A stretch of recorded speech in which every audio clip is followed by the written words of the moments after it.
season, and Ndamukong Suh, Marcus Peters, Aqib Talib most notably. Some have asked how they will all handle these personalities in that locker room out there in L.A. Head coach Sean McVay doesn't seem concerned. Say what? When you look at the guys that we have acquired with Marcus, Aqib, and now Ndamukong, you know, if something like that happens down the road, we want to make sure it's a fit for us, but certainly all these guys are great football players too, and those are something that surely makes you look like a better coach. You know, I think the defensive coordinator has more swag than all of them, so we'll be in good shape. Let's said swag. Oh, There's the swag. Look at Wade. Everyone should follow Wade on Twitter at @sonofbum. I had a large part in getting Wade on Twitter. I used to host some radio shows with Wade back in Houston, so that's my experience with him. He's one of the most fun coaches in the league. You love Wade. Oh, yeah. He Wade can definitely handle the personality. He has gotten, he's gone to extreme measures to have talented players, regardless of what their personality was, and you see results instantly in his defense. I covered Wade when he coached Buffalo. I was covering the Bills, and his press conferences were some of all the teams I've covered, were some of the most entertaining press conferences. So you are right. Go follow him on Twitter. And that's him tweeting. Don't let people believe that's some social media manager. That is Wade tweeting, sending out those GIFs and the one-liners. He's great.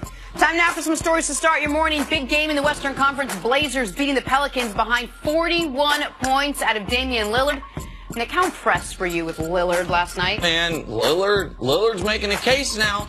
That first-team All-NBA guard spot next to James Harden might be available. You don't hear people talking about that. No, I mean, Steph's now missing games. Some of the shine is coming off Russ with the Thunder struggling. Yeah. Like, there's an argument to be made that a guy who had so much trouble making just an All-Star team for years could get a much more prestigious distinction. Yeah. First-team All-NBA at the guard spot. He's been awesome. He's been the best player on one of the 5 best teams in the NBA. And if you are looking at it objectively, he has definitely been one of the 2 best guards in the NBA. Yeah. If you look at the number of games he's played, consistency, how he scored the basketball, how he has led his team to them having a successful season when people didn't think, who's going to be 3rd in the West? Nobody was saying Portland, no one was saying that. So that would be icing on the cake of a very great, of an awesome season that he hadn't gotten the recognition he should have. Absolutely right. To the NFL now, John Gruden, as we've learned since he took over as head coach of the Raiders, not a fan of modern technology, doesn't like the metrics, not a big fan of data. Now, all the instant replay as well. In an interview yesterday, Gruden said he would like to eliminate instant replay, which was born in 1985, by the way. Nick, is this something the NFL should consider? Listen, John Gruden, maybe I could come around on you now. I've been skeptical of Coach Gruden as opposed to broadcaster Gruden, but this is music to my ears. I'm not a fan of instant replay in pro sports. I don't think it makes the officiating better in pro sports. I don't think more often than not it actually helps you get the call right. So when John Gruden said just scrap the whole system, there you go, Coach. I like hearing that, Coach. Yeah, embrace technology. All right? Like, there's no way that we can go to a game that doesn't have replay after we've been exposed to replay. Fans would complain too much. Everyone would be a Monday morning quarterback because it would be so blatant as far as you can correct it and get it right. Why would you go back to the old system? Didn't the NFL do exactly that? Didn't they go to replay, get rid of it, and then bring it back years later? Like, they did that. Now, maybe it wasn't the sophisticated replay system it is now, but we've gone to replay and gotten rid of it. We could do that. Good luck. Okay. Hey, despite winning the Super Bowl MVP, Nick Foles will likely start the season as the backup. Head coach Doug Peterson says it's safe to say Foles will start the season on the Eagles roster.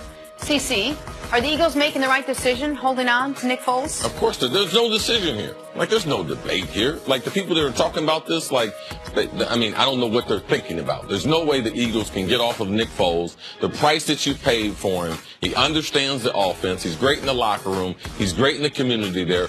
Why would you trade him in your star and your future franchise quarterback? Carson Wentz is still hurt. Like, it doesn't make sense to trade him. I feel like the producers are setting me up to get on the wrong side of Chris Carter this morning. A replay question followed by a Nick Foles question. Those are things in the news. No, I understand. It's just that maybe if you straighten out some of your takes and everything, that won't be a problem. Just be like normal. Just be like with normal. With the Giants and Odell Beckham, where, of course, everyone is available.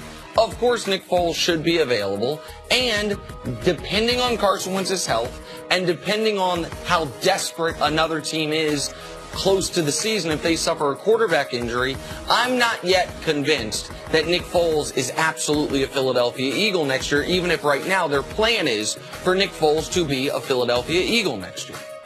All right, finally, the NFL approved rules to penalize players who lead with the crown of their helmet. Several players, including Richard Sherman, were outspoken in opposition to the change. Sherman says it'll lead to more lower extremity injuries. Cece, what's your reaction to this rule change? It's a tough one. I mean, they continue to make it harder for defenders to be able to defend the pass. Like, especially safeties in the middle of the field. Like, this is a collision sport. And now when you talk about lowering the head, are they going to start targeting and start hitting guys with their shoulder, but start hitting them at their hip joint or at their knee joint? Like, that's what Richard Sherman, when you're playing the game, he understands what you have to try to do to be able to avoid getting your head into the play. So, I mean, they're just making the target area for wide receiver or offensive players, they're just making it smaller. Like, they're just making it smaller, and the game just becomes even more difficult to play as a defender with all these rules and everything that they have as far as what they can and what they cannot do, Nick. Listen, you're talking about it as a defender. I went into this. I looked at how the rule is written. The rule is, I'm very curious to see how this rule will be applied. Because the way this rule is written, they remove the tackle box distinction, and they no longer talk about offense-defense. Meaning, the way it's written, are we talking about flagging running backs? Like, are we talking about on a quarterback? Like, every quarterback sneak, what does a quarterback do? Typically, gets the ball, lowers his head, and, like, the way the rule is written, it removes the word forcible. So, I want to see how this is actually adjudicated. I want to see how this is applied, because I think some of the reaction to this was, if you are going to go by the letter of the law on this, it drastically changes the game. Now, I don't think they will go by the letter of the law on it. I think it's just to further emphasize the brutal hits we're trying to remove from the game. But do you understand what the concern that I have? Oh, yeah, absolutely. I don't think they're going to rule on as far as the offensive player, because there's only a few ways you can protect yourself. One is lowering your shoulder, but the other one is lowering your head, because the head is the hardest surface, and it protects you from incoming defenders. And go ahead, Jen. No, go ahead. The other thing is that they're talking about is whether or not this is going to be subjected to replay and ejection the way the collegiate rule is.